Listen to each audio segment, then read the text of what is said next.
Hello students, कैसे हैं आप सब। आशा करती हूँ कि आप सब अच्छे होंगे। लास्ट लेक्चर में हमने थर्मोडायनेमिक्स पढ़ी थी। थर्मोडायनेमिक्स में पढ़ा था कि रेफ्रिजरेटर, कार्नोट थ्योरम और सेकंड लॉ ऑफ थर्मोडायनेमिक्स। आज हम कुछ न्यूमेरिकल्स करने जा रहे हैं। मोस्टली जो न्यूमेरिकल आता है वो कार्नो इंजन पे आता है, तो कार्नो इंजन के न्यूमेरिकल्स की अच्छे से प्रैक्टिस करेंगे और एक दो दूसरे क्वेश्चंस भी करेंगे। ठीक है, सबसे पहला क्वेश्चन देखो। एक Carnot engine 750 kelvin and 375 kelvin के मध्य कार्यरत होने पर उसकी दक्षता, यानी कि कार्नो इंजन दिया हुआ है जिसका टेम्परेचर 750 और 375। अब इसमें से आपको ये देखना है कि T1 कौन सा होगा, T2 कौन सा होगा। अब आपको पता है T1 तो होता है हायर टेम्परेचर, तो T1 तो हो जाएगा 750 केल्विन और T2 क्या हो जाएगा 375 केल्विन। अब आगे क्वेश्चन क्या है कि उसकी दक्षता अन्य इंजन जो x केल्विन और 500 केल्विन के मध्य कार्यरत है के समान है, तो x की गणना करो। यानी इसकी जो एफिशिएंसी होगी, मान लो ईटा 1 है और दूसरे जो इंजन है उसकी एफिशिएंसी ईटा 2 मान लेते हैं, तो ईटा 1 इक्वल होगी ईटा 2 के। ये हमें दिया हुआ है। अगेन देखो question, a Carnot engine has same efficiency है when working between 750 and 375 with another engine working between x Kelvin and 500 kelvin. यानी जो दूसरा इंजन है उसकी दक्षता, उसको वो x केल्विन और 500 केल्विन के मध्य कार्यरत करता है, तो उसकी दक्षता और इस इंजन की दक्षता इक्वल है, तो x की वैल्यू कैलकुलेट करनी है। जब इक्वल है तो इसकी वैल्यू ईटा 1 हो जाएगा 1 माइनस T2 बाई T1 और ईटा 2 लिख लेते हैं हम 1 माइनस T2 डैश अपॉन में T1 डैश। T2 की वैल्यू कितनी है 750 अपॉन में 375। T2 होगा 375, T2 है 375 और T1 है 750 और इधर से T2 डैश। अब यहाँ देखो T2 कौन सा है, T1 कौन सा है, तो जो पहले इंजन का सीक्वेंस दिया हुआ है ना वही आप इसी का मान लो। पहले इंजन के सीक्वेंस में आपके पास पहले T1 है फिर T2 है, और फिर भी नहीं मेंशन हो, नहीं पता चले, तो हमेशा पहले वाले को T1 और दूसरे वाले को T2 मान लो, अगर आप आइडेंटिफाई नहीं कर पा रहे हैं। तो अब यहाँ x और 500 है, तो हम नहीं कह सकते कि कौन सा T1 है कौन सा T2 है, तो पहला x T1 है और T2 कितना है 500, तो इसके लिए हो जाएगा 500 अपॉन में x। 1 से 1 कैंसिल आउट हो गया, माइनस से माइनस कैंसिल आउट हो गया, तो 375 अपॉन में 750 इक्वल्स टू आ गया 500 अपॉन x। ये 2 से कैंसिल आउट हो गया 1000, x की वैल्यू कितनी आ गई 1000 केल्विन। तो सिंपल क्वेश्चन है, कंपटीशन में भी पूछा गया है ये क्वेश्चन। तो एक कार्नो इंजन 750 और 375, तो एक कार्नो इंजन दिया हुआ था जो इन दोनों तापों के मध्य कार्य कर रहा है, दूसरा उसका एक ताप दिया था दूसरा नहीं दिया था, तो दोनों की दक्षता इक्वल रख दी और उससे हमें फाइंड कर दिया। अब हम देखते हैं नेक्स्ट क्वेश्चन। नेक्स्ट क्वेश्चन है, एक 100 किलोवाट का इंजन 490 केल्विन एवं 290 केल्विन के मध्य कार्यरत है।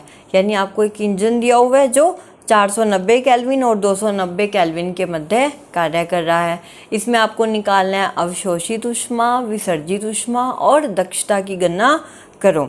ठीक है, तो ये 100 kilowatt engine is working between 490 and 290 kelvin.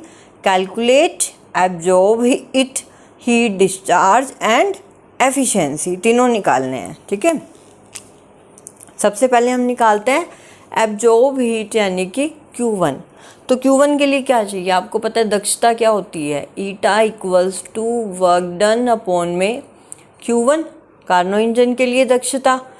अब यहाँ से आप निकाल लो W, Q1 निकालना है, एब्जॉर्ब हीट Q1 होगी, विसर्जित ऊष्मा क्या होगी Q2 और दक्षता हो जाएगी ईटा। तो इनके लिए ईटा की जरूरत है, तो पहले ईटा ही निकाल लेते हैं। 1 minus T2 by T1 percentage में निकालनी है तो इंटू 100 और कर दोगे, तो 1 माइनस अब T2 कौन सा होगा 290 केल्विन और T1 490 केल्विन।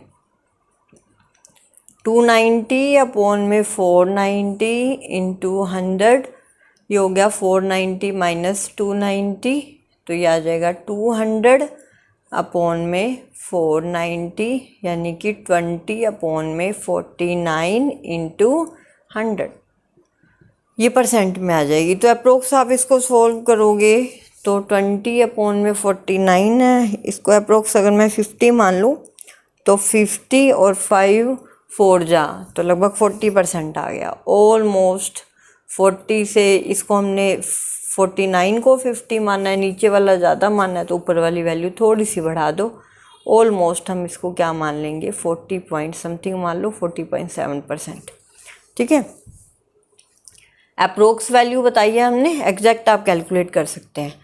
अब हम निकालते हैं एब्जॉर्ब हीट। एब्जॉर्ब हीट क्या होगी Q1। Q1 अब क्या आएगी W बाय ईटा, तो W बाय ईटा हमें पता है वर्क दिया हुआ है, क्योंकि 100 किलोवाट का कार्नो इंजन है तो ये हो गया 100 किलोवाट। तो यहाँ पे आ जाएगी eta equals to Q1 equals to क्या हो जाएगा W बाई ईटा, और W हो जाएगा 100 किलोवाट, और ईटा की वैल्यू कितनी पुट कर दोगे 20 अपॉन में 49, तो 25 जा, ये हो गया 5 किलोवाट, 5 इंटू 49, तो 49 इंटू 5 करोगे तो ये आ जाएगा 245, और किलो है, किलो को कन्वर्ट करो तो ये हो जाएगा 245 इंटू 10⁻³ वोट। ये आ गई, वोट नहीं लिखेंगे, हीट है तो हीट, अब ये किलोवाट में लिखना है तो 245 किलोवाट कर दो, अदरवाइज फिर वोट ही लिखेंगे, वोट। ये हो जाएगा 245 किलोवाट। ठीक है, डिपेंड करता है, अगर ऑप्शन वाला क्वेश्चन है तो किलो में दिया है तो किलो में लिख लो, वोट में दिया है तो वोट में लिख लो। ये तो हमने निकाल ली एब्जॉर्ब हीट। अब हम निकालते हैं विसर्जित ऊष्मा। ठीक है, दक्षता भी आ गई हमारे पास, अवशोषित ऊष्मा भी आ गई, अब निकालनी है विसर्जित ऊष्मा। तो जल्दी से कार्नो इंजन याद करो। कार्नो इंजन में क्या होता है कि Q1 हीट तो जो सोर्स देता है वो है, और Q2 हीट क्या होती है जो रिजेक्टेड हीट होती है। तो Q2 रिजेक्टेड हीट जो विसर्जित ऊष्मा होगी, तो Q2 कितनी होगी, टोटल ऊष्मा होती है Q1 में से Q2 बाहर निकल जाती है, और वर्क डन क्या होता है Q1 माइनस Q2, तो Q2 कितना आ जाएगा Q1 माइनस W। Q1 हमने निकाला 245, वर्क डन दिया हुआ है 100, तो ये आ जाएगा 145 किलोवाट। ये Q2 आ गई। ठीक है, आ गया समझ में।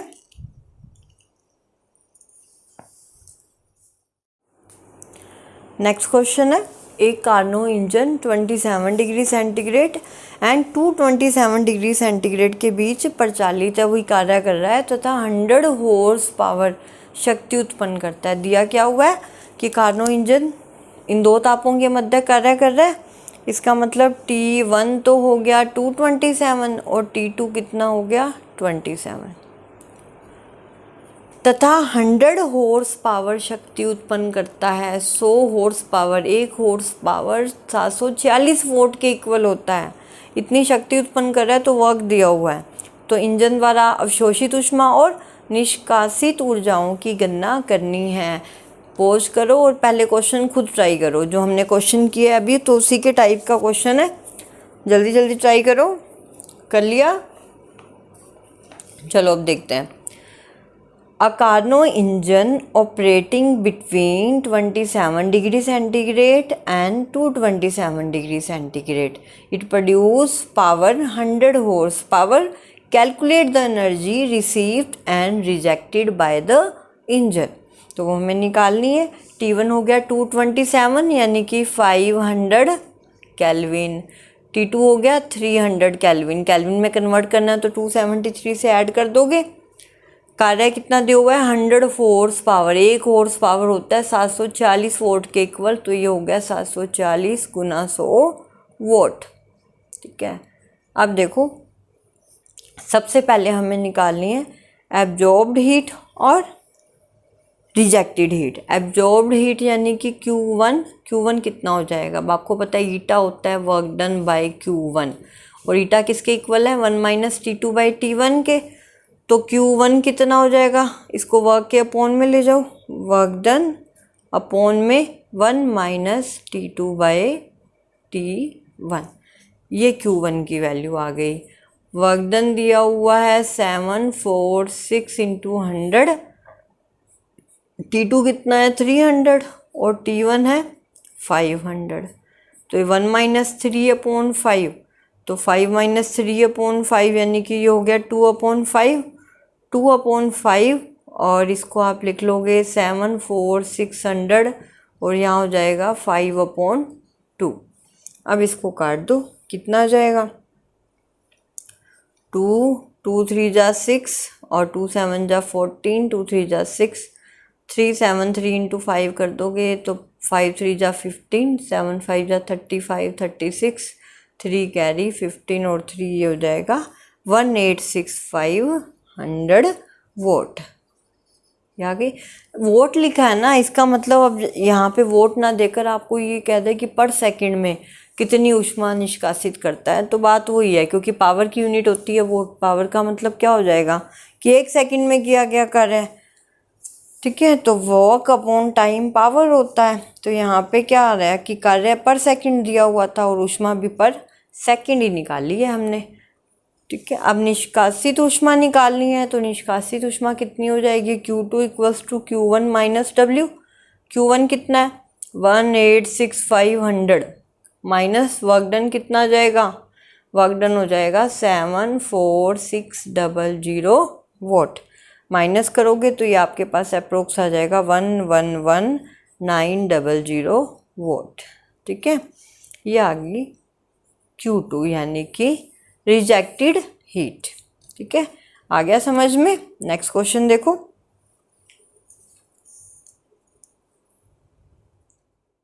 एक आविष्कारक के अनुसार उसने ऐसा इंजन बनाया है जो 800 केल्विन एवं 300 केल्विन के बीच कार्य करता है तथा दक्षता 70% है। तो उसके कथन पर टिप्पणी करनी है।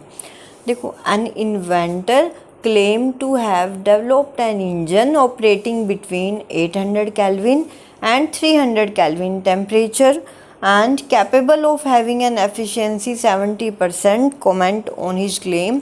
ये क्वेश्चन MCQ में आता है, तो इसमें ये ऑप्शंस होते हैं कि बताइए इसकी दक्षता मतलब ये बताओ कार्नो इंजन की दक्षता के अकॉर्डिंग सही है या गलत है, तो आपको ये ऑप्शन चूज करने होते हैं। अब यहाँ देखो, एक आविष्कारक के अनुसार उसने जो इंजन बनाया है, सबसे पहले देखो कि अगर ये कार्नो इंजन होता तो, ठीक है, तो कार्नो इंजन की दक्षता क्या होती है 1 माइनस T2 माइनस T1। उसने कार्नो इंजन की बात नहीं की है, उसने कहा है मैंने ऐसा इंजन बनाया है जिसकी दक्षता क्या है 70% है। हम कार्नो इंजन की दक्षता अगर निकालें तो 1 माइनस ये T2 हो गया 300, ये हो गया 800, 3 अपॉन 8 यानी कि 5 अपॉन 8, तो अप्रोक्सीमेटली यह आ जाएगा 5 अपॉन 8 यानी कि 8 4 6 जा 48, तो ऑलमोस्ट 0.6, फिर 2 रह जाएगा तो 625 इंटू 100 कर दोगे तो परसेंटेज में आ जाएगी, तो 62.5%। अब देखो कार्नो इंजन की दक्षता तो आ रही है 62.5% और ये कह रहा है मैंने जो इंजन बनाया उसकी दक्षता 70% है। लेकिन हमने सेकंड लॉ ऑफ थर्मोडायनेमिक्स में बताया था कि किसी भी इंजन की दक्षता जो सेम टेम्परेचर पे कार्य कर रहे हैं कार्नो इंजन से ज़्यादा नहीं हो सकती। अगर ये कहता कि इसके इंजन की दक्षता 60% है हम मान लेते, लेकिन अगर ये कहता 63% है तो भी हम नहीं मानते, क्योंकि कार्नो इंजन से तो क्या हो गई ज़्यादा आ गई ना, ठीक है। तो दक्षता का यह मान आविष्कारक के अनुसार दक्षता के बराबर नहीं है, अतः आविष्कारक का यह कहना गलत होगा। ये टिप्पणी हम करेंगे, ठीक है। अब देखते हैं नेक्स्ट क्वेश्चन।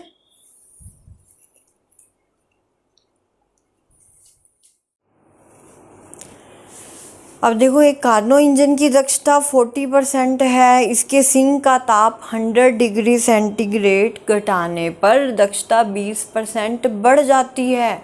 तो कार्नो इंजन के सिंक का ताप ज्ञात करो। ठीक है, दक्षता दी हुई है 40%, तो सबसे पहले हम एफिशिएंसी ईटा कितनी लिखते हैं 40%। Efficiency of a Carnot engine is 40% when temperature of sink is reduced by 100 degree centigrade, then efficiency is increased by 20%। Calculate the temperature of sink. तो सिंक का टेम्परेचर निकालना है, करो इसे फटाफट पॉज करके। कर लिया? चलो अब देखो, ईटा इक्वल्स टू कितना दिया हुआ है 40%। अब ईटा होता क्या है 1 माइनस T2/T1। अब उसने ये कहा है कि ताप 100 डिग्री सेंटीग्रेड घटाने पर, ठीक है, किसका ताप सिंक का। जब वो सिंक के ताप की बात करेगा तो आपको सोर्स का ताप नहीं छेड़ना है, जब वो सोर्स के ताप की बात करेगा तो सिंक का ताप एज इट इज़ रखना है। ये ध्यान रखना कैलकुलेशन करते वक्त। अब दक्षता दी हुई है 40%, ईटा 40% दिया हुआ है, तो ईटा कितना है 1 माइनस T2/T1, तब ईटा की वैल्यू कितनी है 40%। अब कह रहा है कि सिंक का ताप पहले T2 था, अब T2 से 100 डिग्री सेंटीग्रेड कम कर दिया, T2 माइनस 100, तो इसकी दक्षता 20% बढ़ जाती है। यानी अब ईटा कितना हो जाएगा 60%। पहले 40% थी, अब 20% बढ़ गई तो 60% हो गई। तो इस कंडीशन में आपको इसके सिंक का ताप यानी कि T2 की वैल्यू ओरिजिनली कितनी है वो कैलकुलेट करनी है। क्वेश्चन क्लियर हो गया? अब देखो हमें करना क्या है, 1 माइनस T2/T1 दिया हुआ है 40%, और इधर से देखोगे तो 1 माइनस T2 की जगह रख दोगे T2 माइनस 100 अपॉन में T1, तो ये कितना दिया हुआ है 60%। ठीक है, ये इक्वेशन फर्स्ट मान लो, ये इक्वेशन सेकंड मान लो। फर्स्ट वाली का यूज़ करोगे तो 1 माइनस T2/T1 कितना हो जाएगा 40%, तो 1 माइनस T2/T1 हम लिख देंगे 40/100। 40/100 इट मीन्स 2/5। तो यहाँ से आप वैल्यू निकाल लो T1 की, ठीक है, या T2 की वैल्यू निकाल लो, जो आपकी इच्छा है वो निकाल लो। तो यहाँ हो जाएगा 1 माइनस, इधर से लिख लो T2/T1 कितना आ गया 1 माइनस 2/5, तो ये हो जाएगा 3/5। कैलकुलेशन चेक करते जाना साथ साथ। तो T2/T1 आ गया 3/5। सेकंड वाली इक्वेशन को यूज करो इसको, तो 1 माइनस, अब इसमें देखो 1 माइनस ये हो गया T2/T1, जब आप इसको ओपन करोगे ये हो जाएगा प्लस का 100/T1 इक्वल्स टू 60/100। ठीक है, इसकी वैल्यू कितनी थी यहाँ पे 2/5, उसकी ज़रूरत ही नहीं पड़ी हमें, इसकी वैल्यू थी 2/5, तो ये हो गया 2/5 प्लस 100/T1 इक्वल्स टू, ये आ जाएगा 2 3 जा 6, 2 5 जा 10, यानी 3/5। तो 100/T1 हो गया 3/5 माइनस 2/5 यानी 1/5, तो 100/T1 हो गया 1/5, तो T1 की वैल्यू कितनी आ गई 500 केल्विन। अब आपके पास T1 आ गया 500, T1 पुट कर दो, T2 मिल जाएगा। T1 है 500, तो T2 कितना आ जाएगा 3/5 इंटू 500, यानी कि 300 केल्विन। तो T2 कितना आ गया आपके पास 300 केल्विन, और T1 कितना हो गया 500 केल्विन। तो सोर्स का टेम्परेचर पूछे तो वो भी बता सकते हो 500, और सिंक का पूछे तो 300 केल्विन।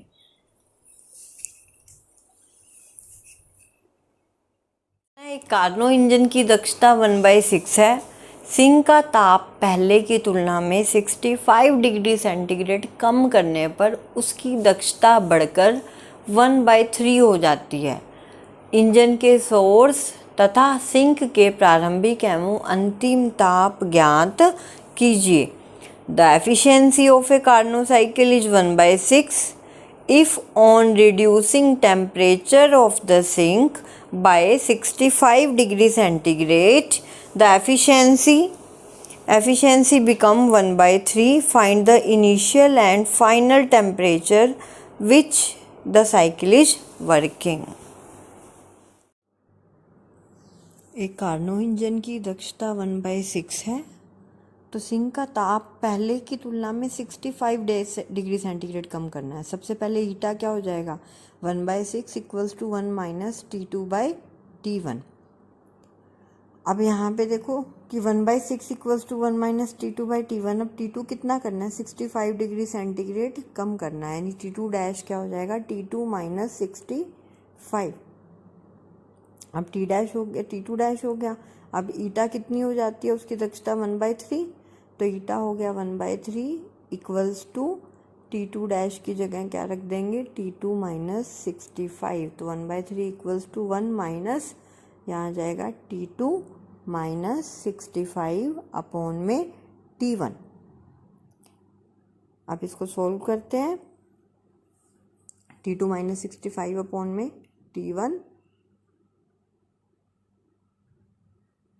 अब इसको सोल्व करते वक्त ऊपर वाली इक्वेशन फर्स्ट का यूज करते हैं। इक्वेशन फर्स्ट में 1 माइनस T2/T1 की वैल्यू कितनी है, 1/6 है, तो वो वैल्यू से यहाँ पे पुट कर दो। तो क्या इक्वेशन बनेगी यहाँ पे, पहले तो इसको माइनस माइनस प्लस 65/T1 लिख दिया, इसकी वैल्यू पुट कर दी 1/6 प्लस 65/T1 इक्वल्स टू 1/3। अब 1/3 माइनस 1/6 कर दो, वहाँ जाकर वही 1/6 हो जाएगा।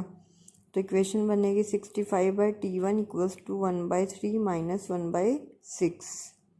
तो इसकी वैल्यू जो हमारे पास आएगी इक्वल्स टू 1/6 होगी, और 65/T1 इक्वल्स टू क्या आ गया, 1/6।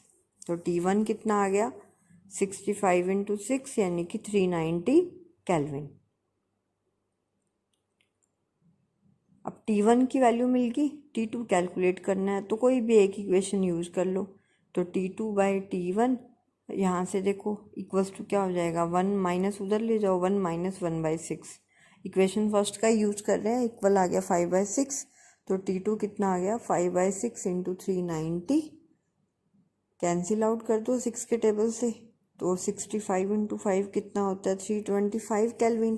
तो T2 कितना आ गया, 325 केल्विन। तो इस वे से आप कैलकुलेट कर सकते हैं, चाहे सोर्स का टेम्परेचर पूछे, चाहे वो सिंक का टेम्परेचर पूछे, जिसकी वैल्यू आपको फाइंड करनी है वो आप यहाँ पे फाइंड कर लेंगे। तो आज का लेक्चर यहीं समाप्त करते हैं।